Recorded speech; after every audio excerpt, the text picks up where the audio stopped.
What have been the biggest influences in the development of the English language in recent times? Well, one of them we've already mentioned. It's the huge variation.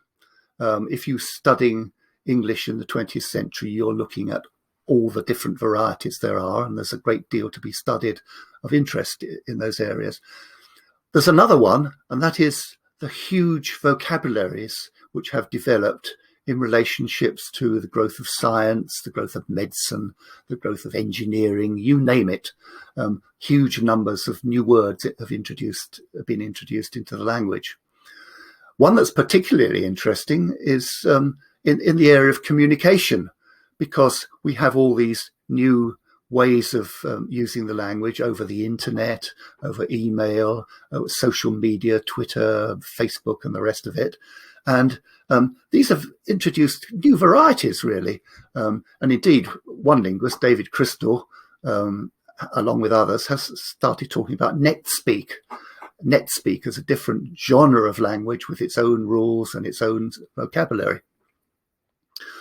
Some of that vocabulary is technical. So you've got words like download and hard drive and software, which have come into the language.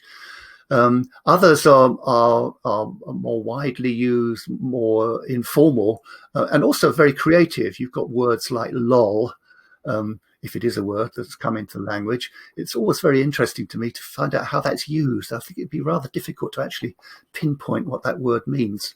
And another amusing one, of course, is spam, which real meaning is a kind of substitute form of ham, as you know, and has come to be used to mean junk mail in general.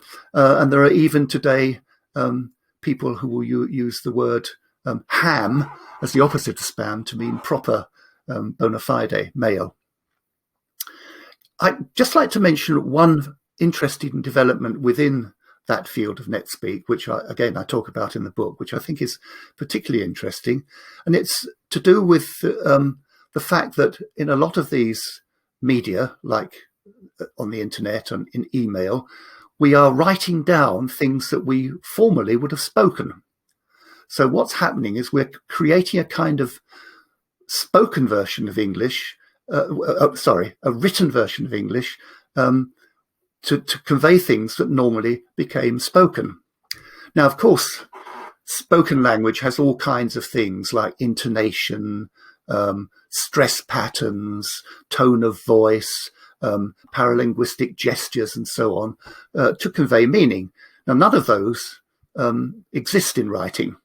And so what's tending to happen for people who are writing as they speak in social media is that they're inventing ways of expressing the things that were expressed by some of the things I've just mentioned in the written form.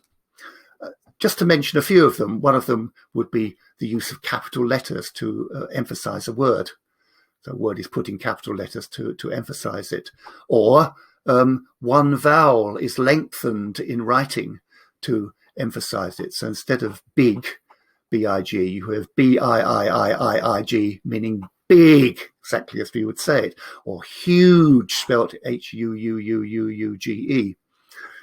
Another interesting one, of course, is emoticons or emojis, which have been used to inject feeling into passages which are written because you haven't got the other verbal means of doing that. And some people even avoid things that you find in writing to make it more like speech. So punctuation, which of course occurs in writing but not in speech, has more or less disappeared in many people's writings in email. Well, that's a few of the things. There's a lot to study in modern day English.